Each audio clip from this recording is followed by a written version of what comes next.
জায়গাটা রাখো, নাহলে লোকে চাপবে।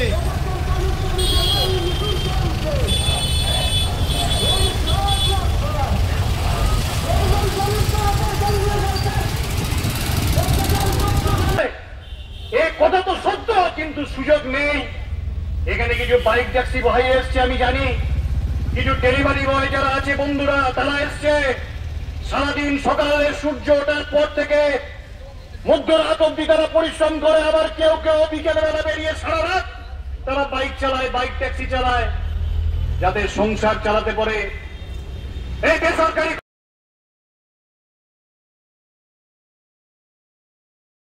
দেখছেন রাজ্য সরকারের পায় প্রমাণ দুর্নীতির ফলে 26,000 শিক্ষক আজকে রাস্তায়। যোগ্য শিক্ষক প্রায় 20,000, তাদেরকে আবার প্রমাণ করতে হবে তারা যোগ্য বলে। এবং আগামী 7 এবং 14 সেপ্টেম্বর স্কুল সার্ভিস কমিশনের পরীক্ষা আপনারা জানেন। ফলে রাজ্য এবং কেন্দ্র সরকারের নিয়োগ দুর্নীতি থেকে শুরু করে যে অস্বাভাবিক অনবস্থ থেকে আজকে প্রতিবাদ সভা এবং যুব বিক্ষোভ মিছিলের আমরা আয়োজন করেছি। আপনারা আরো দেখছেন যে কেন্দ্রের সরকার আজকে মানুষে মানুষে, আপনি কি মানুষ, আমি কি মানুষ, আপনি কোন জাতের, উঁচু জাত না নিচু জাত, আমি। আপনারা শুনছেন আমরা কোন উদ্দেশ্য নিয়ে এই বিক্ষোভ সভার কাজ পরিচালনা করছি। বাংলায় আপনি যদি কথা বলেন তাহলেই আপনি বাংলাদেশি, ফলে আপনাকে অপর বাংলায় ক্যান্ডেল করে পাঠিয়ে দিচ্ছে। আপনি দ্রুত অন্ন জোগাড় করার জন্য নিজের প্রিয় জন্মভিটে জন্মস্থান ত্যাগ করে ভিন রাজ্যে ভিন দেশে পাড়ি দিচ্ছেন। আর শাসক দল তারা বিদেশি বলে আমাদের এখান থেকে তারা বাংলাদেশে পাচার করে দিচ্ছে। ফলে এর বিরুদ্ধে গোটা বাংলার যুবকরা আমরা আন্দোলনে সামিল হয়েছি। আমরা সামিল হয়েছি। দুর্নীতি আজকে কোথায় মাছটা ভালো করে মাছটা বলছি তো, আমি তো বললাম তোমরা দাঁড়িয়ে থাকো, আমি যাবো কিরকম মাছ কেউ না সম্মতি নাই রাজ্যে দেওয়াচ্ছি। পশ্চিমবঙ্গ রাজ্য সভাপতি কমরেড রঞ্জন মুখার্জি, উপস্থিত অন্যান্য রাজ্য নেতৃবৃন্দ, উপস্থিত আজকে বিভিন্ন দিন এত দাম, দরিদ্র মানুষ কেনবার ক্ষমতা নেই, গোটা রাজ্য জুড়ে হাহাকার, পেটে খিদে নিয়ে হাজার হাজার মানুষ মুখ্যমন্ত্রীর এই বাড়ির দিকে সেদিন এসেছিল, বিধানচন্দ্র রায়ের বাড়ির দিকে। তৎকালীন পুলিশ লাঠি পেটা করে 80 জনকে হত্যা করেছিল। এই ওয়েলিংটন স্কোয়ারে পাশেই শহীদ বেদি, এই পবিত্র ভূমিতে আজকে আমরা সমাবেশ করছি। সেদিনের দাবি ছিল খাদ্য চাই, আজকে শুধু খাদ্যে সীমাবদ্ধ নেই, আজকে আমরা সমস্ত দিকে আজকে কোনো কিছুই নেই, চাকরি নেই, কর্মসংস্থানের কোনো সুযোগ নেই। যেটুকু মানুষ করে খাওয়ার জায়গা সেখানেও চূড়ান্ত দুর্নীতি, স্বজন পোষণ দলবাজি, একটা চূড়ান্ত অরাজকতার মধ্যে আজকে পশ্চিমবঙ্গ চলছে তথা ভারতবর্ষ চলছে। আমরা পরিস্থিতির দিন বদলেছে, কিন্তু পরিস্থিতি আরো ভয়ানক হয়েছে। পূর্ববর্তী বক্তা বলে গেছে, স্বাধীনতা পরবর্তী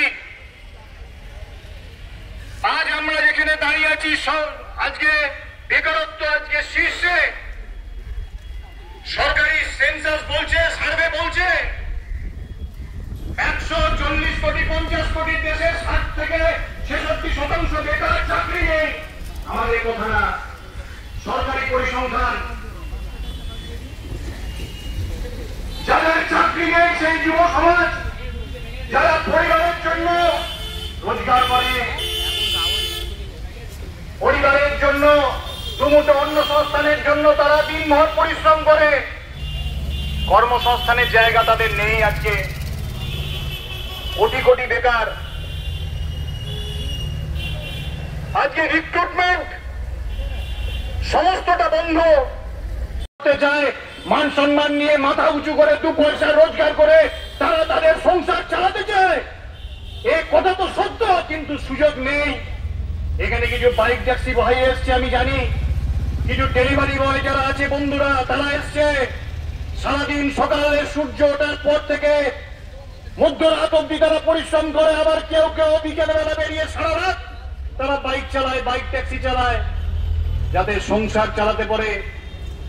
এই বেসরকারি কোম্পানিগুলো আপনারা জানেন, ওলা, উবের, র্যাপিডো এগুলো আছে, তারা 35% করে প্ল্যাটফর্ম চার্জ কাটে, কোথাও 40% কাটে। 100 টাকা হলে 40 টাকা 45 টাকা কোম্পানিগুলো কেটে নেয়। তাদের হাতে শুধু তেল খরচ বাদ দিয়ে কিছু পয়সা থাকে। সারাদিন পরিশ্রম করে কষ্ট করে যখন বাড়ি ফেরে দেখে সন্তানটা অসুস্থ, যা রোজগার করে এনেছিল তা দিয়েও তার ওষুধ কিনতে পারছে না। এ তো বাস্তব চিত্র। এর জবাব কে দেবে? আজকে যারা আমরা এখানে উপস্থিত হয়েছি তাদের কোনো কাজ নেই, এখানে হাওয়া দাওয়াতে আজকে এই সমাবেশে আসছি, বিষয়টা তো এরকম নয়। তারা কাজ কামাই করে, একদিনের রোজ কামাই করে আসছে। কেন এসছে? সরকারের কাছে বিক্ষোভ চালাতে। কর্মসংস্থান চাই, কন্ট্রাক্ট বেসিস না, আজকে পার্মানেন্ট জব চাই, যেখানে তাদের প্রভিডেন্ট ফান্ড গ্র্যাচুইটি, আজকে তাদের জীবনের নিরাপত্তা, যাদের মেডিকেল সরকার বহন করবে। এই তো ছিল শ্রমিক নীতি। আজকে শ্রমিক নীতিকে দুপায়ে মারিয়ে বেসরকারি মালিকদের হাতে সরকার সমস্তটা তুলে দিচ্ছে। মেনে নেওয়া যায়? মেনে নেওয়া যাবে? আমরা মেনে নিতে পারিনি। যারা আজকে আন্দোলন খেলা করে, যারা আজকে মনে করে যে আজকে ভোটের আগে একটু ঘোলা জলে মাছ ধরে কিভাবে ভোট বাক্সে মানুষের সমর্থনটাকে তুলে নিয়ে যাওয়া যায়, আমরা সে সংগঠন নই। প্রয়োজন বাঁচতে গেলে কোন আন্দোলনের, প্রয়োজন বাঁচতে গেলে আজকে লড়াইয়ের, সংঘর্ষের। আজকে এই যে দেখুন এসআইআর, আজকে এসআইআর নিয়ে আসছে, যেখানে বাংলা দেখবেন আপনারা রাজ্য জুড়ে ভিন্ন রাজ্যে আজকে কি চলছে আজকে এসআইআর এর নাম করে এনআরসি কে ঘুর পথে তারা নিয়ে আসতে চাইছে।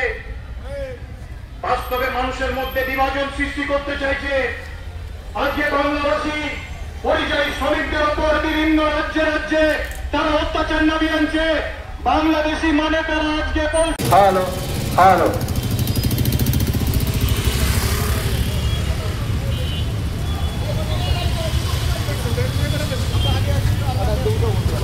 হ্যালো হ্যালো হ্যালো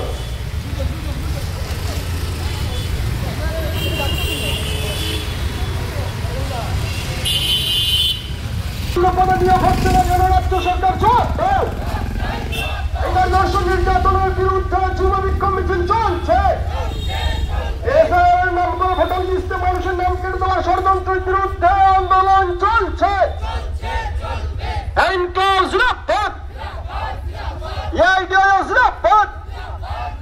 এই যুবকদের কর্মসংস্থানের দাবিতে 2 থেকে 9 সেপ্টেম্বর রাজ্য জুড়ে প্রতিবাদ দিবস চলছে, আন্দোলন চলছে।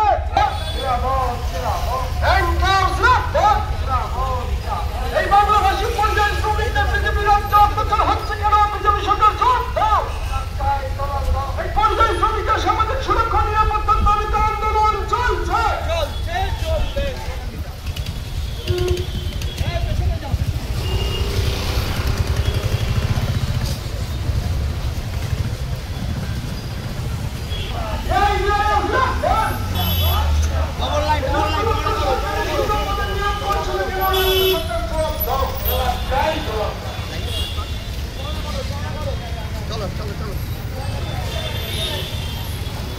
চৌড়া করে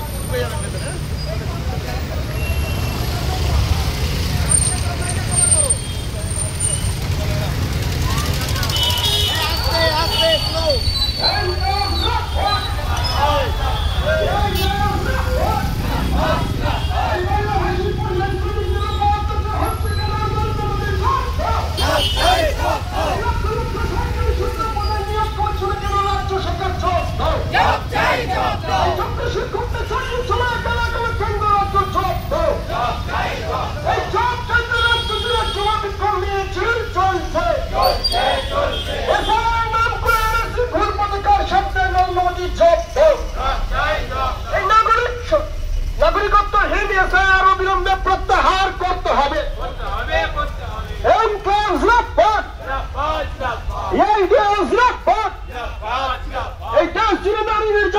শাসনের বিরুদ্ধে এই ডকে আন্দোলন চলছে, চলবে।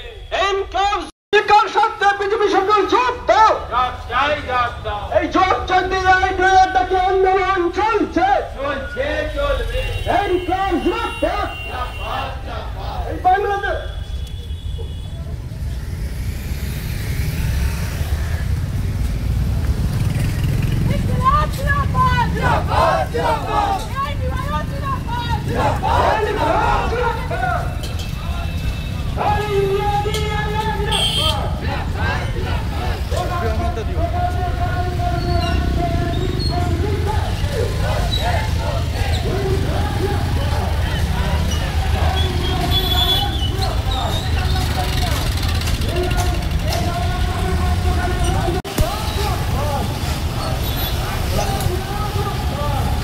টাকাটা রাখো, নাহলে লোকে চাপবে।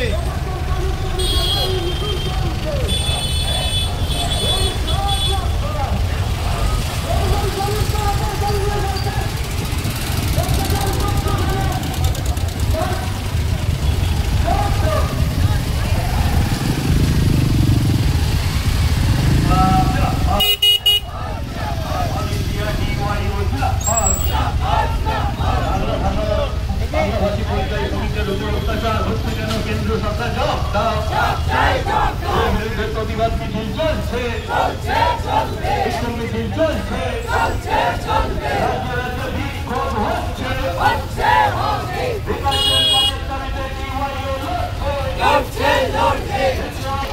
এসআইআরের নামে এনআরসি চক্রান্ত ব্যর্থ করুন, এসআইআরের নামে এনআরসি চক্রান্ত ব্যর্থ করুন, এর বিরুদ্ধে আন্দোলন করুন। ইনকলাব জিন্দাবাদ, অল ইন্ডিয়া ডিওয়াইও জিন্দাবাদ।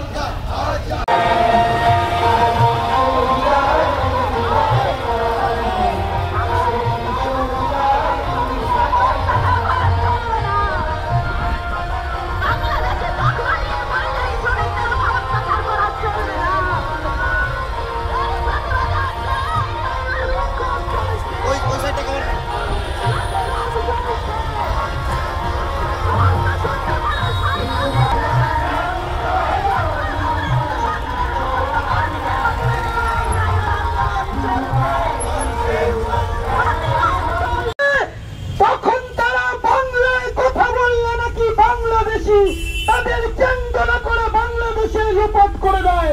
আমরা ধিক্কার জানাই কেন্দ্রীয় সরকারের নীতি, রাজ্য সরকারের এই নীতির বিরুদ্ধে আমরা তীব্র ধিক্কার জানাই।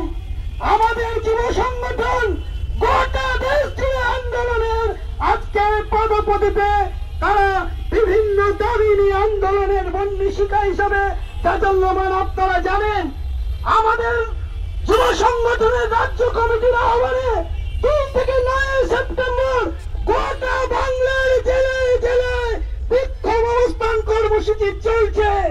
এই আন্দোলনের শেষ নয়, আন্দোলনের শুরু সবেমাত্র যে পদপ্রদীপ চলেছে। এই দাবি নিয়ে আমাদের যুব সংগঠনের কলকাতা জেলা কমিটির ডাকে আজ এই প্রবল বর্ষণের মধ্যে সকাল থেকে আমাদের বিভিন্ন ইউনিট থেকে অনেকেই গাড়ি করে আস্তে আস্তে ভিজে গেছে। রক্ত জমাট শিকল পূজার পাষাণ বেদি, ওরে হে তরুণ ঈশান বাজা তোর প্রলয় দিশান ধ্বংস নিশান উড়ুক প্রাচীর প্রাচীর দেবী, কারা রইল কপাট ভেঙে ফেল কর লোপাট। রক্ত জমাট শিকল পূজার পাষাণ বেদি, ওরে হে তরুণ ঈশান বাজা তোর প্রলয় দিশান ধ্বংস নিশান উড়ুক প্রাচীর প্রাচীর দেবী, কারা রইল কপাট ভেঙে ফেল কর লোপাট। রক্ত জমাট শিকল পূজার পাষাণ বেদি, রক্ত জমাট শিকল পূজার পাষাণ বেদি। গাজনের বাজনা বাজা কে মালিক কে সে রাজা, গাজনের বাজনা বাজা কে মালিক কে সে রাজা। কে দেয় সাজা মুক্ত স্বাধীন সত্য কেড়ে, কে দেয় সাজা মুক্ত স্বাধীন সত্য কেড়ে। হা হা পায় যে হাসি ভগবান করবে ফাঁসি, সর্বনাশী শিখায় এগিন তথ্য কেড়ে।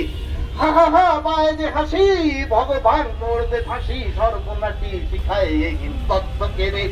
কারা রইল কপাট ভেঙে ফেল করবে লোপাট। রক্ত জমাট শিকল পূজার। বন্ধুগণ, আপনারা সকলেই জানেন এআইডিআইও রাজ্য কমিটির পক্ষ থেকে 2 থেকে 9 সেপ্টেম্বর যে প্রতিবাদ দিবসের কর্মসূচি নেওয়া হয়েছে, আজ 3রা সেপ্টেম্বর আমরা কলকাতা জেলা কমিটির পক্ষ থেকে যে শ্রমমন্ত্রীর বিক্ষোভ ডেপুটেশন, শ্রমমন্ত্রীর কাছে যে দাবি নিয়ে ডেপুটেশন দেওয়ার কর্মসূচি নিয়েছি, যে দাবি আমরা শ্রমমন্ত্রীর কাছে তুলে ধরবো, আমি তা এখন পাঠ করছি এখানে। প্রতি মাননীয় শ্রী মলয় ঘটক, ভারপ্রাপ্ত শ্রমমন্ত্রী, পশ্চিমবঙ্গ সরকার। বিষয় শ্রমিক যুবকদের দাবিতে ডেপুটেশন। মহাশয়, আপনি অবগত আছেন যে আজ আমাদের দেশে এক ভয়ঙ্কর পরিস্থিতি চলছে। একদিকে চরম বেকারত্ব, অন্যদিকে পরিযায়ী শ্রমিকদের উপর বাংলাদেশি তকমা দিয়ে আক্রমণ করা হচ্ছে, বিশেষত বিজেপি শাসিত রাজ্যগুলোতে। এই পরিস্থিতির প্ল্যাটফর্ম বেসড কাজ করছে। আমরা জানি তাদের পরিবার কিভাবে দিন গুজরান করছে, দিন আনি দিন খাই মজুরের মতো করে। তাদের সার্ভিস প্রোভাইডাররা বাধ্য করছে অল্প কমিশনের দিয়ে 12 থেকে 16 ঘন্টা কাজ করার জন্য। এমতো অবস্থায় আমরা আপনার নিকট কয়েকটি দাবি সমূহ তুলে ধরতে চাই। আশা করব আপনি এই নিম্নলিখিত দাবিগুলি গুরুত্ব দিয়ে বিবেচনা করবেন। দাবি সমূহ: 1. বাংলাদেশি তকমা দিয়ে বাংলাভাষী পরিযায়ী শ্রমিকদের উপর নির্মম আক্রমণ বন্ধের জন্য উপযুক্ত পদক্ষেপ নেওয়া। 2. বাইক ট্যাক্সি ডেলিভারি বয় সহ সমস্ত প্ল্যাটফর্ম বেসড কর্মীদের শ্রমিকের মর্যাদা দিয়ে সামাজিক সুরক্ষা প্রকল্পে অন্তর্ভুক্ত করতে হবে। 3. মদ ও মাদকজাত দ্রব্যের প্রসার বন্ধ করার বিশেষ উদ্যোগ